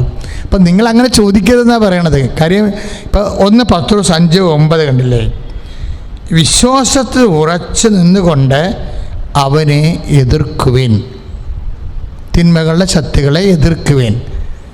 വിശ്വാസത്തിൽ ഉറച്ചു നിന്നുകൊണ്ട്. അടുത്ത വചനമാണ് ഏറ്റവും രസം. എന്താണ്? ലോകമെങ്ങുമുള്ള നിങ്ങളുടെ സഹോദരന്മാരിൽ നിന്ന് ഇതേ സഹനം തന്നെ ആവശ്യപ്പെട്ടിരിക്കുന്നു എന്നറിയുക. അതാണ് സംഭവം. ആർക്കും ഒഴികൊഴിവില്ല. നിങ്ങളങ്ങനെ ചോദിക്കരുത്. ഞങ്ങളല്ലേ ഉടമ്പടി എടുത്തത്, ഞങ്ങൾക്ക് എന്താണ് ഇങ്ങനെ വിഷയം ഉണ്ടാകണത് എന്ന് ചോദിക്കരുത്. എന്താ കാര്യം വെച്ചാൽ ഇപ്പോൾ ഉടമ്പടി എടുത്ത ആൾക്കാർ എല്ലാ ദിവസവും തന്നെ വന്ന് സാക്ഷ്യം പറയുന്നുണ്ട്. നിങ്ങൾ ഓപ്പണായിട്ട് പറയിപ്പിക്കത്തില്ല, സ്റ്റുഡിയോയിൽ കൊണ്ടുപോയി പറയിപ്പിക്കത്തുള്ളൂ. ഒരാൾ 2 ആളെയൊക്കെ തിരഞ്ഞെടുത്തിട്ട് കാറ്റഗോറിക്കൽ സാക്ഷ്യം, അത് ഉടമ്പടിയുടെ സാക്ഷ്യങ്ങളുണ്ട്. അല്ല എന്തെങ്കിലും സാക്ഷ്യം കൊണ്ടുവന്നാൽ അതൊന്നും സ്വീകരിക്കത്തില്ല. ഉടമ്പടി എടുത്തിട്ട് ഉടമ്പടി പ്രകാരം ദൈവം ഇടപെട്ടതാണെന്ന് ഞങ്ങൾക്ക് തോന്നണം അത് കേൾക്കുമ്പോൾ. അങ്ങനെയാണെങ്കിൽ തീർച്ചയായിട്ടും കാര്യം എല്ലാ ഉടമ്പടി സാക്ഷ്യങ്ങളും അമ്മയുടെ പ്രത്യക്ഷീകരണത്തിലൂടെയാണ്, അതിൻ്റെ സ്ഥിരീകരണത്തിന് വേണ്ടിയാണ്. അമ്മ ആഗ്രഹിക്കുന്ന ഒരു കൃപാവര പദ്ധതിയും കൃപാസനത്തിലും ഞങ്ങളുടെ കുടുംബത്തിലും നിറവേറാൻ ഇടയാക്കണമേ എന്ന് ഒരു ജനത ഒരു കാലഘട്ടം മുഴുവൻ പ്രാർത്ഥിച്ചപ്പോഴാണ് അമ്മ ഉടമ്പടി തന്നത്. അപ്പം അമ്മയുടെ പ്രത്യക്ഷീകരണത്തിൻ്റെ സ്ഥിരീകരണത്തിനാണ് ഉടമ്പടി വന്നിരിക്കുന്നത്. അതുകൊണ്ട് തന്നെ ഉടമ്പടിയുടെ ഓരോ സാക്ഷ്യവും അമ്മയുടെ പ്രത്യക്ഷീകരണത്തിൻ്റെ സ്ഥിരീകരണമാണ്. അമ്മയെ കൃപാസനത്തിൽ ജീവനോടെ പ്രത്യക്ഷപ്പെട്ട് സമയഘടികാരം കാണിച്ചുകൊണ്ട് ദുരന്തമുണ്ടാകുമ്പോൾ പ്രാർത്ഥിക്കണമെന്ന് ആവശ്യപ്പെട്ടപ്പോൾ ആ ആവശ്യമനുസരിച്ച് കൊണ്ട് നമ്മൾ നിരന്തരം പ്രാർത്ഥിച്ചതിൻ്റെ ഫലമായിട്ടാണ് നമുക്ക് അമ്മയുടെ ഉടമ്പടി നമുക്ക് തന്നത്. അതുകൊണ്ടാണ് നിങ്ങൾ നോക്കിക്കേ, ഈ ശുശ്രൂഷാലയം ഗേറ്റ് പൂട്ടിയിട്ടുണ്ടെങ്കിലും അത്യാവശ്യം രോഗമായിട്ട് വരുന്നവരെ 1 ആൾ 2 ആളൊക്കെ ആയിട്ട് ഞങ്ങൾ, കാര്യം കുഞ്ഞുങ്ങളൊക്കെ കൊണ്ടുവരും, അത് രോഗികൾ വരും, അവരൊക്കെ ഞങ്ങൾ പ്രാർത്ഥിക്കാൻ അനുവദിക്കുന്നുണ്ട്. ശരിക്കും കാര്യം ഈ കഷ്ടപ്പാട് ഇപ്പം തന്നെ മാറും. നിങ്ങൾക്ക് കൃപാസനത്തിൽ വന്ന് അമ്മയുടെ അനുഗ്രഹം വാങ്ങിച്ചുകൊണ്ട് പോകാനും പ്രാർത്ഥിക്കാനും നവീകരിക്കാനും വിശുദ്ധീകരിക്കാനും ദൈവത്തിൻ്റെ സാക്ഷിയാകാനും സ്വർഗത്തിൻ്റെ സന്തോഷം കൈമുതലാക്കാനും ദൈവം നമ്മളെ താമസവിന അനുഗ്രഹിക്കും എന്നുള്ള കാര്യത്തിൽ ഒരു സംശയമില്ല. അപ്പം അതുകൊണ്ട് തന്നെ എൻ്റെ സഹോദരങ്ങൾ, ഈ ഉടമ്പടിക്കാലത്ത് ഉടമ്പടി പുതുക്കാൻ വേണ്ടി ഒത്തിരി പേര് വരുന്നുണ്ട്. ഇപ്പോഴാണ് ഈ സോണെന്ന് C സോണിൽ നിന്ന് D മാറിയപ്പോൾ ഞങ്ങളപ്പം കൺട്രോൾ വെച്ചിരിക്കുന്നതാണ്, ഗവൺമെൻറ് പറഞ്ഞിട്ടാണ്. പക്ഷേ ഉടമ്പടി പുതുക്കുമ്പോൾ ഞങ്ങൾ ചോദിക്കും അവരോട്, എന്താണ് നിങ്ങൾ യൂട്യൂബിൽ ശുശ്രൂഷ പങ്കെടുക്കുന്നുണ്ടോ? കാര്യം ഞാൻ ഈ ഓൺലൈൻ ശുശ്രൂഷകൾ ഒരിക്കലും അസ്തമിക്കാത്ത ശുശ്രൂഷകളാണ് നടന്നിട്ടുള്ളത്. ഈ 1.5 കൊല്ലം മുഴുവനും പകൽ മുഴുവനും ജപമാല, രാത്രിയാകുമ്പോൾ ഇപ്പോൾ ഒരു പുതിയ ശുശ്രൂഷ തുടങ്ങിയിട്ടുണ്ട്. എന്താണ്? ഉടമ്പടി നൊവേന. അന്നേപ്പം കഴിഞ്ഞപ്പോൾ ഉടമ്പടി നൊവേന. ഉടമ്പടി നൊവേനയ്ക്ക് ഇന്നലെ 23,000 പേരെ പങ്കെടുത്തിരിക്കുന്നത് മിനിയെന്ന്. അപ്പം അങ്ങനെ ഓരോ ദിവസം അപ്പം അതിന് മുടങ്ങാതിരിക്കാൻ നോക്കണം. പ്രാർത്ഥന മുമ്പത്തേക്കാൾ പരിഷ്കരിച്ച് കർത്താവിൻ്റെ കൃപയെ പ്രാർത്ഥിച്ച് ദൈവം പുതിയ ഉൾക്കാഴ്ച നൽകിയിട്ട് പ്രാർത്ഥന 9 ഘട്ടമായിട്ട് മാറ്റിയിട്ടുണ്ട്. കാര്യം ഉടമ്പടി എടുത്തവരും എടുക്കാൻ പോകുന്നവർക്ക് ഏറ്റവും നല്ലതാണ് ഉടമ്പടി നൊവേന. വെറും 3/4 മണിക്കൂറേ ഉള്ളൂ. ഒരു 6:15 തുടങ്ങും, അല്ലെങ്കിൽ 6 മണിയാകുമ്പോൾ തുടങ്ങും, 7 മണിയാകുമ്പോൾ തീരും. 1 മണിക്കൂറാണ് മാക്സിമം ഉള്ളത്. അതിൻ്റെ കൂടെ തന്നെ ഉപോത്പരമായിട്ട് നിയോഗ ജപമാലയുണ്ട്. അത് 5:15 തുടങ്ങും. ദാറ്റ് മീൻസ് നിങ്ങൾ ദൈവത്തിനെ ആശ്രയം ജീവിക്കുന്നവർക്ക് എല്ലാവിധ ഒന്നും മുട്ടിപ്പോയിട്ടില്ല, ഒന്നും കുറഞ്ഞു പോയിട്ടില്ല, ശുശ്രൂഷകളെല്ലാം അതുപോലെ നമ്മൾ അനുഭവിക്കുക. ഇക്കാലങ്ങളിൽ ഓൺലൈനാണ് ശുശ്രൂഷ എങ്കിൽ ദൈവം അത് കൂടാനാണ് പറഞ്ഞിരിക്കണത്. കുർബാനയല്ലേ, കുർബാനയൊക്കെ പോയി അവിടെ തന്നെ കൂടണം. ഒക്കെ ഇവിടെ കള്ളത്തരം പറയണതാണ്, ചുമ്മാ അലവലാതെ ക്രിസ്ത്യാനി കള്ളത്തരം പറയണതാണ്. കാര്യം ഈ കാലങ്ങളിൽ നമുക്ക് വിളമ്പി കിട്ടിയിരിക്കുന്നത് ഓൺലൈനായിട്ടാണ്. അപ്പോൾ ദൈവത്തിൻ്റെ സ്വന്തം മക്കൾ ഇന്ന് ഓൺലൈനാണ് സംലഭ്യമെങ്കിൽ നിങ്ങളൊരു ഭവനത്തിൽ ചെല്ലുമ്പോൾ വിളമ്പണത് ഭക്ഷിക്കാനല്ലേ കർത്താവ് പറഞ്ഞിരിക്കുന്നത്. ഇപ്പോൾ നമ്മളൊരു ഭവനത്തിൽ ചെല്ലുമ്പോൾ വിളമ്പണ ഭക്ഷിക്കുക. ഇന്നത്തെ ഈ ഒരു കാലത്തിൽ നമുക്ക് വിളമ്പി കിട്ടിയിരിക്കുന്നത് ഓൺലൈനായിട്ടാണ്. നമ്മളെ ഭക്ഷിക്കണം ഓൺലൈനായിട്ട്. കാരണം എത്രയോ മനുഷ്യരാണ് കുളിച്ചെറിയ കുർബാനക്ക് പോണ പോലെ കുളിച്ചെറിയും മിടുക്കന്മാരും മിടുക്കികളുമായിട്ട് വീട്ടിൽ മൊബൈൽ ഓൺ ചെയ്തിട്ട് TV-യിലോട്ട് കണക്ഷൻ ചെയ്തിട്ട് പള്ളിയിൽ പോയി കുർബാന കൂടുന്ന പോലെ തന്നെ വീട്ടിൽ നിന്ന് മുട്ട എഴുന്നേറ്റൊക്കെ കുർബാന കൂടുന്നവർ. ഓണംപിടി ഈ ഇവിടുത്തെ ഈ അവസ്ഥകൾ കഴിയണ കാലത്ത് അവർക്കൊക്കെ ദൈവം തങ്കപ്പതക്കം കൊടുക്കും. എന്താ കാര്യമെന്നറിയാവോ? സന്ദർശനത്തിൻ്റെ സമയം അവരറിഞ്ഞിരുന്നു. ഒരു ക്രിസ്ത്യാനിയുടെ ഏറ്റവും വലിയ കൃപയെന്താ? ദൈവത്തിൻ്റെ സന്ദർശനത്തിൻ്റെ സമയം അറിയണതാണ്. ഈ കാലങ്ങളെന്ന് പറയുന്നത് ഓൺലൈനിലൂടെയാണ് ദൈവം നിൻ്റെ ഭവനത്തെ സന്ദർശിക്കണമെങ്കിൽ അതിലൂടെയുള്ള വചനങ്ങൾ, അതിലെയുള്ള കുർബാന, അതിലൂടെയുള്ള ആരാധന, അതുപോലെയുള്ള ജപമാല എല്ലാം 10 പുറ ഇന്നിതാണ്, ഇതെങ്കിലും കിട്ടിയല്ലോ, ഇത് കിട്ടിയല്ലോ എന്ന് ചിന്തിക്കണം. കാര്യം ഇത് നമുക്ക് ദൈവം തന്ന ഏറ്റവും വലിയ ദാനമാണ്. ദൈവത്തിൻ്റെ കൃപയിൽ ഏറ്റവും കൂടുതൽ യൂട്യൂബ് ഉപയോഗിക്കുന്ന ആരാണ്? ക്രൈസ്തവ ജനതയാണ്. എന്താ കാര്യം? ആ ക്രൈസ്തവ ജനതയ്ക്ക് എത്രയോ കാലം മുമ്പ് കർത്താവ് വെളിപാട് തന്നു. നമുക്ക് തന്നില്ലേ? ക്ഷാമത്തിൻ്റെ ഒരു കാലമാണ് വരാൻ പോകുന്നത്. മെല്ലിച്ച പശുക്കളെയാണ്, കൊഴുത്ത പശുക്കളെ കാണുമ്പോൾ മെല്ലിച്ച പശുക്കളെക്കുറിച്ച് നീ ഓർക്കണം. എന്താ കാരണങ്ങൾ? ഇനി മെല്ലിച്ച പശുക്കളുടെ കാലം വരും. കൃപാസനം ഈ നിറഞ്ഞു നിന്നിരുന്നൊരു കാലമുണ്ട്. അന്ന് നിങ്ങളെക്കൊണ്ടെല്ലാം നിങ്ങൾ പരിശുദ്ധാത്മാവിൻ്റെ പ്രേരണയോടെ പറഞ്ഞതാണ്, നിങ്ങൾ സബ്സ്ക്രൈബ് ചെയ്യൂ എന്ന് പറഞ്ഞു. കാര്യം എന്താണ്? ഞാനിവിടെ എൻ്റെ സഹപ്രവർ പറയും, ഇനി വരാൻ പോകുന്നത് ഒരു സബ്സ്ക്രൈബ്ഡ് ചർച്ചാണെന്ന്. ഇനി വരാൻ പോകുന്ന ഒരു പാരിഷല്ല, ഇനി വരാൻ പോകുന്നത് ഒരു ധ്യാനകേന്ദ്രമല്ല, അതിനേക്കാളുപരി ഒരു സബ്സ്ക്രൈബ്ഡ് ചർച്ച്. സബ്സ്ക്രൈബ് ചെയ്യുന്നവർക്ക് കർത്താവിൻ്റെ കൃപ വെളുത്തുമ്പിൽ ആവഹിക്കാൻ കഴിയണ ഒരു കാലമാണ്. അത് കർത്താവ് നമുക്കൊരു വെളിച്ചമാണ് തന്നിരിക്കുന്നത്. അപ്പോൾ ഇന്നത്തെ കാലത്ത് വിളമ്പി കിട്ടുന്നത് ഓൺലൈനാണെങ്കിൽ അത് ഭക്തിയോടെ പങ്കെടുക്കുക. അല്ലാതെ ചുമ്മാ ഓൺലൈനിൽ പലതരത്തിലുള്ള സംഭവം മനുഷ്യർ കാണുന്നതാണ്. അതുപോലൊരു കാഴ്ചയായിട്ട് മാറ്റാതെ ഇത് കൃപ ലഭിക്കുന്ന ഒരു ശുശ്രൂഷയായിട്ട് ഓൺലൈൻ ശുശ്രൂഷകൾ പങ്കെടുക്കാൻ ദൈവം നിങ്ങൾ അനുഗ്രഹിക്കട്ടെ. ശ്രദ്ധിക്കട്ടെ. ഹല്ലേലൂയ, ഹല്ലേലൂയ, ഹല്ലേലൂയ, ഹല്ലേലൂയ. ഞങ്ങളുടെ ജീവിതത്തിൽ പ്രതിസന്ധി ഘട്ടങ്ങൾ അഭിമുഖീകരിക്കേണ്ടി വരുമ്പോൾ ഈശോയെ അത് നിന്റെ സന്ദർശന സമയമാണെന്ന് വിവേചിച്ചറിയാനുള്ള വലിയ കൃപ ഞങ്ങൾക്ക് ഓരോരുത്തർക്കും പ്രദാനം ചെയ്യണമേ. ഹല്ലേലൂയ. ഇവിടെ നമ്മൾ ഇപ്പോഴും ധ്യാനിച്ചുകൊണ്ടിരിക്കുന്നത് ഗോലിയാത്ത് പോലെയുള്ള ജീവിത പ്രശ്നങ്ങൾ വരുമ്പോൾ, രോഗങ്ങൾ വരുമ്പോൾ, അത് ചിലപ്പോൾ മക്കളിൽ നിന്നാകാം. കർത്താവ് പറഞ്ഞിട്ടില്ലേ, ഒരുവൻ്റെ ശത്രുക്കൾ അവൻ്റെ കുടുംബത്തിൽ നിന്ന് തന്നെ വരുമെന്ന്. മത്തായി ശ്ലീഹായുടെ സുവിശേഷത്തിൽ 10:36 ഒരുവൻ്റെ ശത്രുക്കൾ അവൻ്റെ കുടുംബത്തിൽ നിന്ന് തന്നെ വരുമെന്ന്. അപ്പോൾ ചിലപ്പോൾ നമ്മുടെ മക്കൾ തന്നെയായിരിക്കാം. അപ്പോൾ ഇന്നലെ ഒരു അമ്മ ഇവിടെ ഭയങ്കരമായിട്ട് കരഞ്ഞ്, അച്ഛാ അവൾ ഉടമ്പടി എടുത്തതാണ്. എന്തിനാണ്? പഠിക്കണ കാര്യത്തിന് അവൾ ഉടമ്പടി എടുത്തതാണ്. പിന്നെ ഇപ്പോൾ എന്താ പറ്റി? ഇപ്പോൾ അവരൊരു അവിശ്വാസത്തോടെ കൂടെ പ്രേമിച്ച് നടക്കുകയാണ്. അപ്പോൾ അവളുടെ കാര്യം കാണാൻ വേണ്ടി അവൾ ഉടമ്പടി എടുത്തു. അവളുടെ ആത്മാവിൻ്റെ കാര്യം ഇപ്പോൾ അവതാളത്തിലായി. ഇത്രയും നാളെ പഠിപ്പിച്ച് ഉയർത്തിക്കൊണ്ടുവന്ന അമ്മ കുടുംബം കണ്ണീരാക്കി. അതാരാണ്? കുടുംബത്തിൻ്റെ ശത്രുക്കളാണ്. കുടുംബത്തിൻ്റെ വിശുദ്ധിക്ക് അതുപോലെ തന്നെ കുടുംബത്തിൻ്റെ സമാധാനത്തിന്, മാതാപിതാക്കന്മാരുടെ കണ്ണുനീരിന് ആര് കാരണമാകുന്നുവോ കുടുംബത്തിൻ്റെ ശത്രുവാണ് അവർ ചിലപ്പോൾ നാളെ പ്രണയിക്കുകയും ചെയ്യും, പ്രസവിക്കുകയും ചെയ്യും. നിങ്ങളൊരു കാര്യം മനസ്സിലാക്കണം, എല്ലാ പ്രണയവും പ്രസവവും വരെ മാത്രമാണ്. പ്രസവം കഴിയുമ്പോൾ കാര്യങ്ങൾ മാറും. നിങ്ങൾക്കറിയാം, അതാ മനുഷ്യൻ്റെ അനുഭവം. പ്രണയം പ്രസവം വരെ. ഇപ്പം നിങ്ങൾക്ക് അങ്ങനെ തോന്നും, ജീവിതം മുഴുവൻ നേടി ആളെ കെട്ടിക്കഴിഞ്ഞാൽ അല്ലെങ്കിൽ അവളെ കെട്ടിക്കഴിഞ്ഞാൽ നേടുമെന്ന്. അപ്പോൾ കർത്താവിന് അറിയാമായിരുന്നു ഒരു കാലഘട്ടത്തിൽ മനുഷ്യൻ്റെ കണ്ണ് കെട്ടിക്കളയുമെന്ന് കർത്താവിനറിയാം.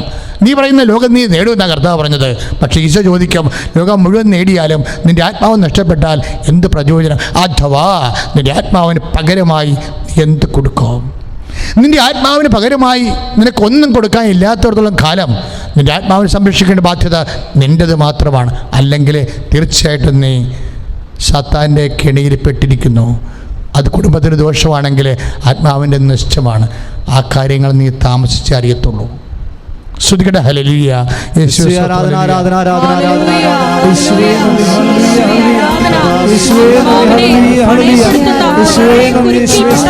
അകപ്പെട്ടിരിക്കുന്ന മക്കളെ പരിശുദ്ധ പരമദിവ്യകാരുണ്യത്തിന് ആരാധനയും സ്തുതിയും പുകഴ്ചയും ഉണ്ടായിരിക്കട്ടെ. അപ്പോഴ് ആരെല്ലാം കുടുംബത്തിന് കണ്ണുനീരുണ്ടാക്കുന്നു, അപമാനം ഉണ്ടാക്കുന്നു, അവരാരാ? മത്തായി 10:36 വെച്ചുകൊണ്ട് കുടുംബത്തിൻ്റെ ശത്രുക്കളാണ്. ഒരുവൻ്റെ ശത്രു അവൻ്റെ കുടുംബത്തിൽ തന്നെയായിരിക്കും എന്ന് ഈശോ പറഞ്ഞു. ഇത് മാതാപിതാക്കന്മാർക്കായാലും അല്ലെങ്കിൽ ഭാര്യയ്ക്കായാലും മക്കൾക്കായാലും ഭർത്താവിനായാലും മാറി മാറി ഉണ്ടാകുന്ന വിഷയങ്ങളിൽ എന്നാ ചെയ്യേണ്ടത്? അത് നമ്മൾ ആദ്യം കണ്ടതുപോലെ 1 10 5 9 തന്നെയാണ്. Stand up to him strong in faith. അവരോട് എന്താ ചെയ്യേണ്ടത്? നീ ആദ്യം ഇങ്ങനെ ഒരു വിഷയം, ഒരു ഗോലിയാത്ത് ഉണ്ടാകുമ്പോഴേ എന്നാ ചെയ്യണം?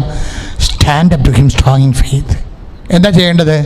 വിശ്വാസത്തിൽ ഉറച്ചു നിൽക്കണം, അവനെ എതിർക്കണം, സാത്താനെ എതിർക്കണം. അത് മകളിലാണ് കൂടിയിരിക്കണമല്ല എന്ന് പറയരുത്. അവിടെ കോംപ്രമൈസ് ഇല്ല. പല അമ്മമാരും എന്തുകൊണ്ടാണ് അവരെ മക്കൾക്ക് നഷ്ടപ്പെടുന്നത്? മക്കൾക്കറിയാം കാര്യം. ഒരിക്കലും ഒരു സ്ത്രീ ഒരു അച്ഛനെ അടിച്ചെടുത്ത്, അച്ഛനെ പ്രണയിച്ചടിച്ചെടുത്തതാണ്. അച്ഛന്മാരുടെ കാര്യം നിങ്ങൾ പ്രാർത്ഥിക്കണം കേട്ടോ. ഞാനൊരു വലിയ ദിവ്യഗുരുവായിട്ട് പറയുകയല്ല. അതായത് ഈ മേഖലകളിൽ നമുക്ക് വലിയ പ്രാർത്ഥന സഭയ്ക്ക് വേണം. കാര്യം ഞങ്ങൾ എടുത്തിരിക്കുന്ന ഒരു വെല്ലുവിളിയാണ്. ഇക്കാലങ്ങളിൽ ഞങ്ങളുടെ ഏകാന്തതയിലും ഞങ്ങളുടെ പ്രവർത്തനങ്ങളിലും ഞങ്ങളുടെ എല്ലാ മേഖലകളിലും ഞങ്ങൾ ഒറ്റയ്ക്ക് സമർപ്പിതരാണ്. അതുതന്നെയാണ് സഭയുടെ വിജയവും അതേസമയം തന്നെ പരാജയവും. എന്താ കാര്യം? എന്തുകൊണ്ടാണ് ആമസോൺ ക്രിസ്ത്യനായിട്ട് കൂടിയപ്പോൾ ചില മാധ്യമങ്ങൾ പറഞ്ഞ് ഡീക്കന്മാരൊക്കെ കല്യാണം കഴിച്ച ആൾക്കാരെയൊക്കെ എടുക്കാൻ പോകണമെന്ന് പറഞ്ഞപ്പോൾ എല്ലാവരും അത് വിശ്വസിച്ചപ്പോൾ ബെനഡിക്റ്റ് മാർപ്പാപ്പ ആ വിഷയത്തിനെതിരായിരുന്നു. എന്താ കാര്യം? ഫ്രാൻസിസ് മാർപ്പാപ്പ അനുകൂലമായിരുന്നു. എന്താ കാര്യം? എങ്ങനെ? കാരണം വെച്ചാൽ പലയിടത്തും വൈദികരില്ല. കഴിഞ്ഞ ദിവസങ്ങൾ എന്നെ ധ്യാനിപ്പിച്ച ഒരു കേരളത്തിലെ പ്രധാനപ്പെട്ട ഒരു പിതാവ്, ബിഷപ്പ് അച്ഛന്മാരുടെ ധ്യാനത്തെ വെച്ച് പറഞ്ഞു, ഫിലിപ്പീൻസിൽ 10 ലക്ഷം ആൾക്കാരുണ്ട് ഒരു ദേവാലയം. 10 ലക്ഷം ആൾക്കാരുടെ ദേവാലയത്തിൽ ഒരു രൂപത, ദേവാലയമല്ല, ഒരു രൂപതയിൽ 10 ലക്ഷം ആൾക്കാരുണ്ട് വിശ്വാസികൾ. പക്ഷേ 100 അച്ഛന്മാരേ ഉള്ളൂ. എന്താ കാര്യം? ബ്രഹ്മചര്യം അനുഷ്ഠിച്ചുകൊണ്ട് കർത്താവിൻ്റെ ശുശ്രൂഷ ചെയ്യാൻ ആളെ കിട്ടണില്ല. അതുകൊണ്ട് ബ്രഹ്മചര്യം അനുഷ്ഠിക്കാത്തവരെ ഈ മേഖലയെ കൊണ്ടുവരാൻ വേണ്ടി സമ്മർദ്ദം നടക്കുന്നു.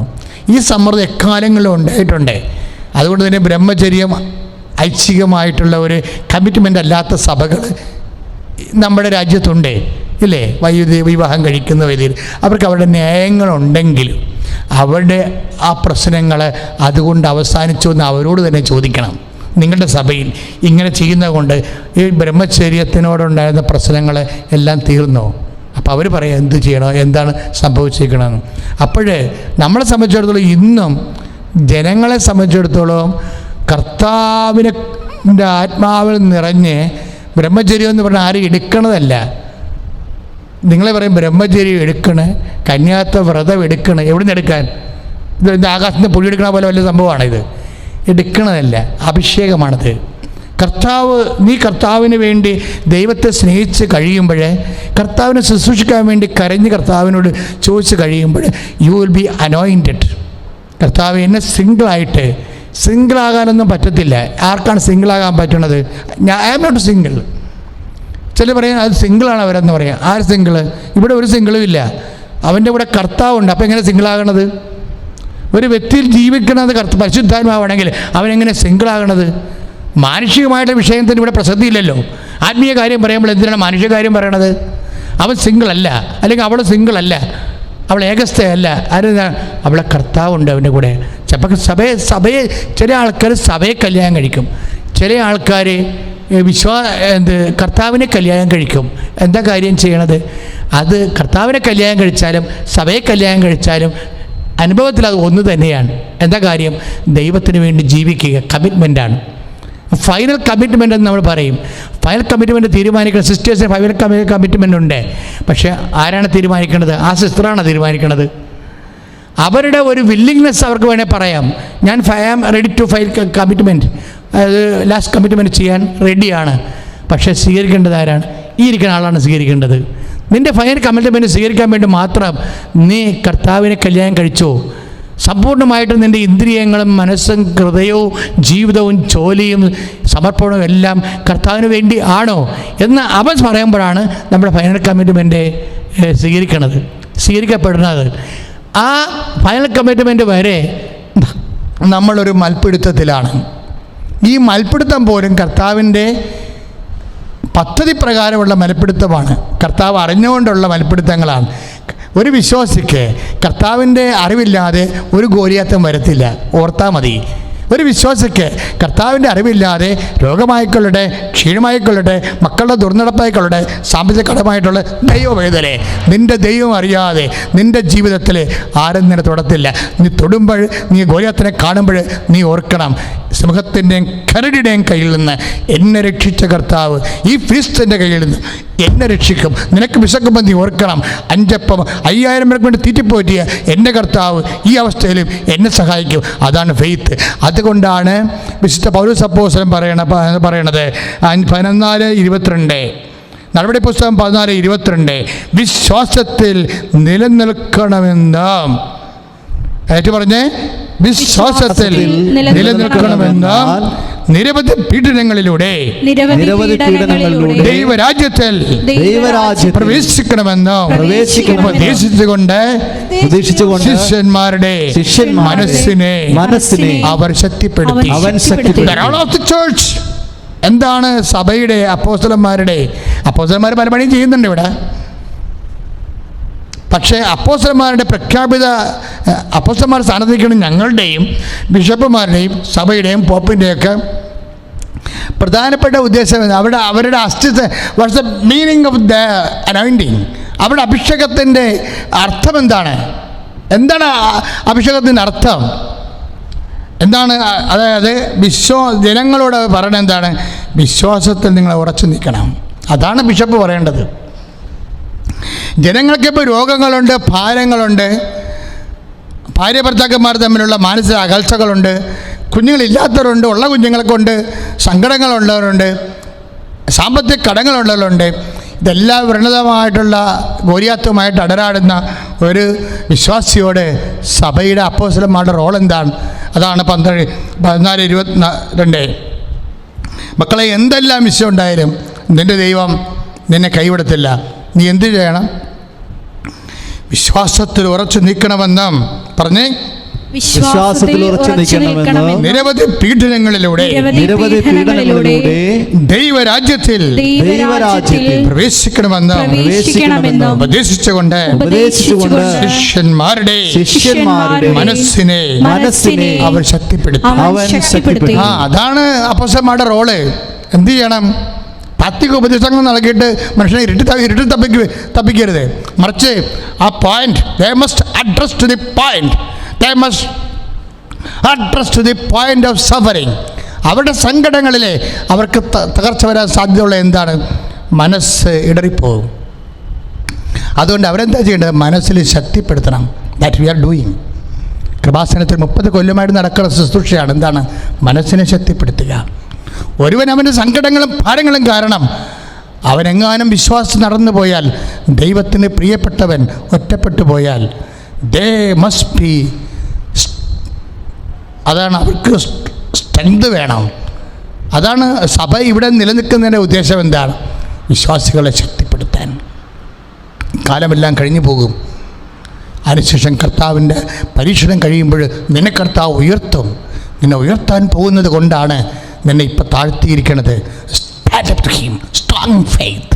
അതാണ് പിശാചായാലും ശരി, stand Abraham. 1 Petros 5:9. Strong faith. നീ വിശ്വാസത്തിൽ ഉറച്ചു നിൽക്കുക, പ്രാർത്ഥിക്കുക. കർത്താവേ, എല്ലാ സങ്കടങ്ങളിലും വിശ്വാസത്തില് ഉറച്ചു നിന്നുകൊണ്ട് ലോകത്തെയും സാത്താനെയും പ്രതിരോധിച്ചുകൊണ്ട് കരുത്ത് പ്രാപിച്ച് ദൈവത്തെ മഹത്വപ്പെടുത്തുവാൻ അഭിഷേകം ചെയ്യണമേ.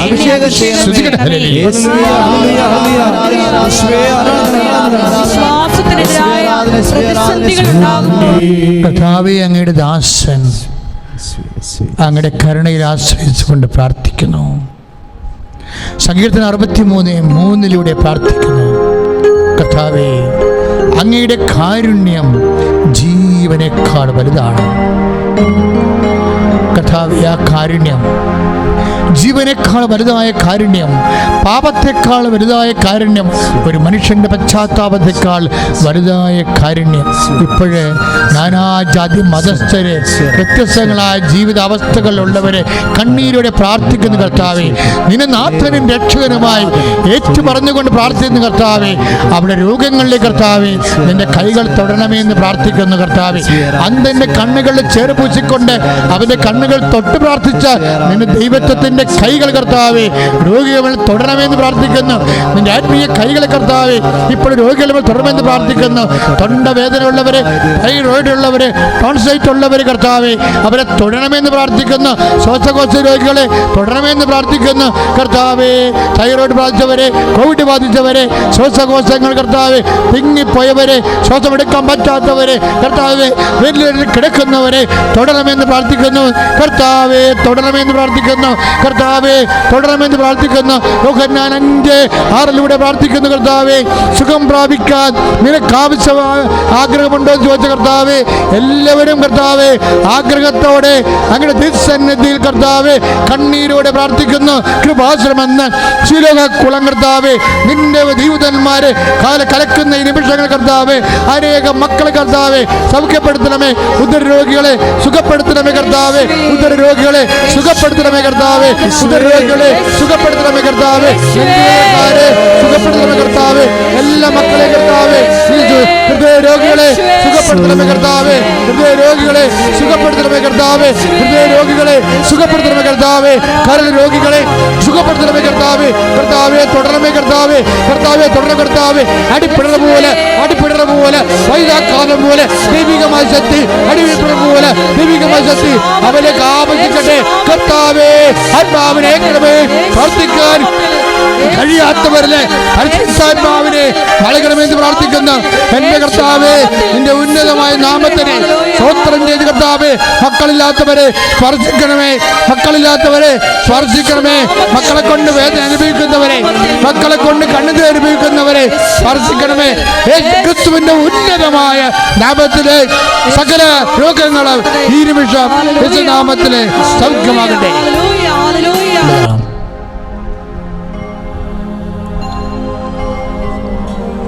ഈ ശുശ്രൂഷയിൽ പങ്കെടുക്കാത്തവർ ചില മക്കളായിരിക്കും പ്രഗ്നൻ്റായിട്ടുള്ളവർ, അവർ ചിലപ്പോൾ വീട്ടിലോ ഡ്യൂട്ടി ചെയ്യുന്ന സമയമായിരിക്കാം.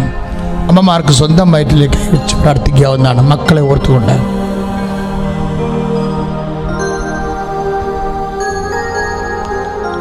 പ്ലീഹായും അതുപോലെ തന്നെ കട്ട് പാങ്ക്രിയാസിൻ്റെ രോഗമുള്ളവർ അവിടെ കൈവച്ച് പ്രാർത്ഥിക്കേണ്ടതാണ്. പക്ഷേ സുഖരോഗികളാണ്, ഒരു ഭക്ഷണവും കഴിക്കാൻ പറ്റാത്തവർ, ഭക്ഷണത്തിന് അലർജി ഉള്ളവർ, അവരെല്ലാം ഉദരത്തിൽ നാക്കിലോ കൈവച്ച് പ്രാർത്ഥിക്കേണ്ടതാണ്. എൻ്റെ മക്കളെ, കർത്താവ് നിങ്ങൾ ഇപ്പോൾ കർത്താവ് കാണിച്ചുകൊണ്ടിരിക്കുന്നത് ഓപ്പറേഷന് വിധേയമാകുന്നവരെ കുറിച്ചാണ്. കത്രിക ഒരു സന്ദേശമായിട്ട് കാണിക്കുകയാണ്. ഓപ്പറേഷൻ വിധേയമാകാൻ പോകുന്നവരെ, അവരെവിടെയാണ് ഓപ്പറേഷൻ ആകാൻ പോകുന്നവരെ ആ സ്ഥലത്ത് കൈവച്ച് പ്രാർത്ഥിക്കണം. തീർച്ചയായിട്ടും നിങ്ങളുടെ ഓപ്പറേഷൻ നിങ്ങൾ പറയുന്നതിനേക്കാൾ നേരത്തെ തീരും. കർത്താവിൻ്റെ ദൂതൻ പരിശുദ്ധ അമ്മയുടെ സാന്നിധ്യത്തിൽ അവിടെ ഉണ്ടാകും. നിങ്ങൾ ധൈര്യമായിരിക്കാൻ കർത്താവ് പ്രത്യേകം ആവശ്യപ്പെടുന്നു.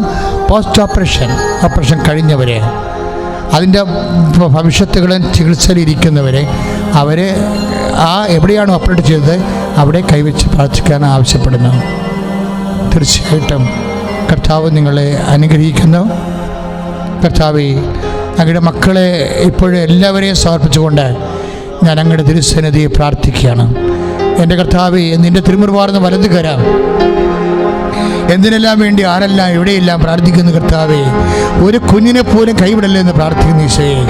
അവിടെ യോഗ്യത നോക്കിയല്ല, നിന്റെ പീഡാനുഭവത്തിൻ്റെ യോഗ്യത, നിന്റെ കുരിശുമരണത്തിൻ്റെ യോഗ്യത, നിന്റെ തിരുമരണത്തിൻ്റെ യോഗ്യതയാൽ ആശ്രയിച്ചുകൊണ്ട് അടിയം പ്രാർത്ഥിക്കുന്ന കർത്താവേ, എൻ്റെ കർത്താവിൻ്റെ ഉന്നതമായ നാമത്തിൽ സഭയുടെ അധികാരത്തിൽ കർത്താവേ, നിന്റെ അറിവോടും അനുവാദത്തോടും നിന്റെ നിയോഗത്തോടും കൂടിയാണ് പരിശുദ്ധമ്മ ഈ ആൾത്താറയിൽ സമയഘടികാരം നെഞ്ചിലേറ്റിക്കൊണ്ട് പ്രത്യക്ഷപ്പെട്ടതെങ്കിൽ ആ പ്രത്യക്ഷഗണത്തിന് സ്ഥിരീകരണത്തിന് അടയാളം ലഭിക്കാൻ വേണ്ടി പ്രാർത്ഥിക്കുന്ന കർത്താവേ, ആ മേഖലകളെല്ലാം ആരെല്ലാം എവിടെയെല്ലാം എന്തിനെല്ലാം വേണ്ടി പ്രാർത്ഥിക്കുന്നുണ്ടോ, മനുഷ്യന് അസാധ്യമായത് ദൈവത്തിന് സാധ്യമാണെന്നുള്ള വചനം കർത്താവേ നീ അമ്മയോട് പറഞ്ഞതാണ്. മനുഷ്യന് അസാധ്യമായത് ദൈവത്തിന് സാധ്യമാണെന്ന് കർത്താവേ നീ സക്കറിയാവിനോട് പറഞ്ഞതാണ്. കർത്താവേ, സുവിശേഷത്തിൻ്റെ ആദ്യ ഭാഗങ്ങളെല്ലാം ദൈവത്തിൻ്റെ മനസ്സതാണ്. മനുഷ്യന് അസാധ്യമായത് ദൈവത്തിന് സാധ്യമാണ്. കർത്താവെ, ആ ഒറ്റ വചനത്തിൽ ആശ്രയിച്ചുകൊണ്ടാണ് ഞങ്ങൾ പ്രാർത്ഥിക്കുന്നത്. കടം കയറി മുടിഞ്ഞവരുണ്ട്, ജീവിക്കാൻ മാർഗമില്ലാത്തവരുണ്ട്, വാടക താമസിക്കുന്നവരുണ്ട്, കർത്താവെ ഒറ്റയ്ക്ക് കൊടുത്തവരുണ്ട്, സമ്പത്തിൽ പലിശ കയറി പോകുന്നവരുണ്ട്, കർത്താവെ വരുമാനം ഇല്ലാത്തവരുണ്ട്, ജോലി നഷ്ടപ്പെട്ടവരുണ്ട്, കർത്താവെ ജോലി ഇല്ലാത്തവരുണ്ട്, കർത്താവെ പഠിക്കാൻ പോകുന്നവരുണ്ട്, കർത്താവെ വിദ്യാർത്ഥികൾ പോകുന്നുണ്ട്, കർത്താവെ പഠിച്ചുകൊണ്ടിരിക്കുന്നുണ്ട്, കർത്താവെ റിസൾട്ട് വന്നതിന് ശേഷം പുതിയ വിദ്യാഭ്യാസത്തിന് ഉപരി വിദ്യാഭ്യാസത്തിന് ശ്രമിക്കുന്നുണ്ട്, കർത്താവെ അതിനുവേണ്ടിയുള്ള യോഗ്യത പരീക്ഷ എഴുതിയവരുണ്ട്, കർത്താവെ എല്ലാവരെയും സമർപ്പിച്ച് പ്രാർത്ഥിക്കുന്ന കർത്താവിൻ്റെ കരുണ, കർത്താവിൻ്റെ കൃപ അവരിലേക്കെല്ലാം അടിപ്പിണർ പോലെ ഈ നിമിഷം ആവശ്യിക്കട്ടെ. കർത്താവിന് സത്യം ആവശ്യിക്കട്ടെ. എല്ലാ ദുരിതങ്ങൾ തടസ്സങ്ങൾ യേശുനാമത്തിൽ മാറിപ്പോകട്ടെ.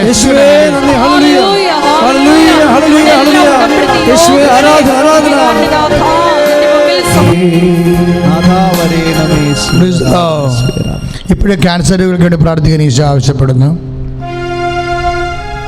ചെറിയ കുരുവ് തുടങ്ങിയിട്ട് പിന്നീട് ഇത് പൊട്ടി അറിഞ്ഞു വന്നപ്പോൾ ടെസ്റ്റ് ചെയ്തപ്പോൾ ക്യാൻസറാണ്.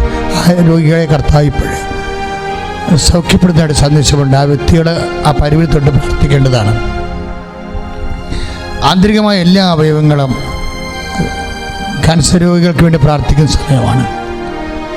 കർത്താവ് എന്നെ നിൻ്റെ സാക്ഷിയാക്കി മാറ്റണമെന്ന് പ്രാർത്ഥിക്കണം. ഞാനിതിൽ സുഖപ്പെട്ടു കഴിഞ്ഞാൽ തീർച്ചയായിട്ടും നിൻ്റെ ഏറ്റവും വലിയ ദാസനും ദാസ്യമായി കർത്താവിന് വേണ്ടി പ്രേക്ഷിത വരെ ചെയ്തുകൊണ്ട് ദൈവത്തെ മഹത്വപ്പെടുത്തിക്കൊണ്ട് ശിഷ്ടകാലം ഞാൻ സുവിശേഷത്തിൻ്റെ ശുശ്രൂഷകനായിരിക്കും, ശുശ്രൂഷയായിരിക്കും തീരുമാനമെടുക്കുക. ദൈവത്തിനെ ഇപ്പം കർത്താവ് നിന്നെ സുഖപ്പെടുത്തിയിരിക്കുന്നു. ശ്രുതികട്ടെ. ഹല്ലേലൂയ, ഹല്ലേലൂയ, ഹല്ലേലൂയ, ഹല്ലേലൂയ. യേശുവേ നന്ദി, ഹല്ലേലൂയ.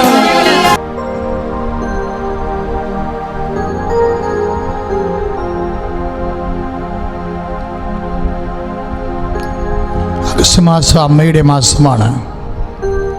ആഗസ്റ്റ് മാസം മുഴുവൻ അനുഗ്രഹത്തിൻ്റെ മാസമാകാൻ വേണ്ടിയാണ് നമ്മൾ ഏറ്റവും വലിയ ശുശ്രൂഷ ആരംഭിച്ചിരിക്കുന്നത്. ഉടമ്പടി നൊവേന വൈകുന്നേരം 6 മണിക്ക് തുടങ്ങും, 7 മണി വരെയാണ് ശുശ്രൂഷ. ഉടമ്പടി എടുത്തിട്ടുള്ളവർക്ക്, എടുക്കാൻ ആഗ്രഹിക്കുന്നവർക്ക് ഈ നൊവേന ഒത്തിരിയേറെ അനുഗ്രഹം നൽകും. 5:15 മണിക്ക് തൊട്ട് നിയോഗ ജപമാല ആരംഭിക്കും. അമ്മയ്ക്ക് പ്രതിഷ്ഠിച്ചുകൊണ്ട് ഇത് ഈ ശുശ്രൂഷ ഒന്നും മുടങ്ങാതിരിക്കാൻ വേണ്ടി ഈ ശുശ്രൂഷയെ പങ്കെടുക്കുന്ന എല്ലാവർക്കും സ്വസ്ഥതയും സമാധാനവും അടയാളവും അത്ഭുതവും കിട്ടി ദൈവത്തിൻ്റെ സാക്ഷിയാകാൻ വേണ്ടി അതിശക്തമായി അവരെ സമർപ്പിച്ചുകൊണ്ട് ശ്രദ്ധിക്കട്ടെ.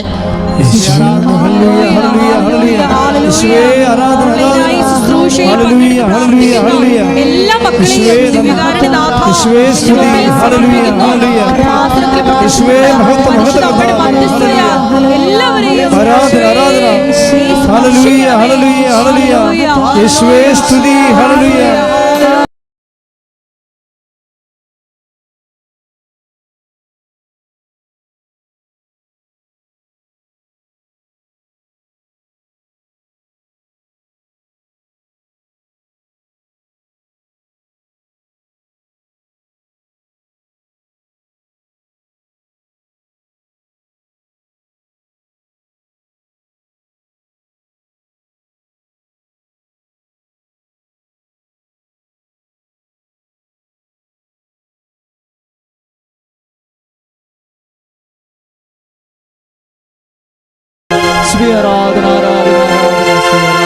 പരിശുദ്ധ പരമ ദിവ്യകാരുണ്യത്തിന്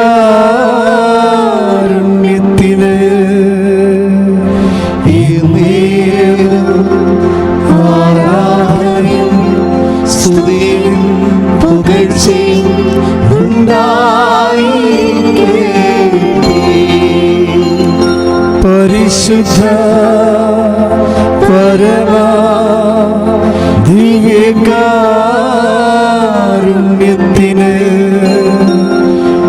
നേരവും ആരാധനയും സ്തുതിയും പുകഴ്ചയും ഉണ്ടായിരിക്കട്ടെ.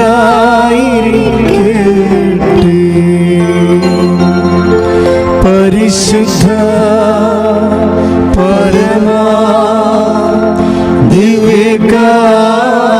ദിവ്യകാരുണ്യത്തിന് നേരവും ആരാധനയും സ്തുതിയും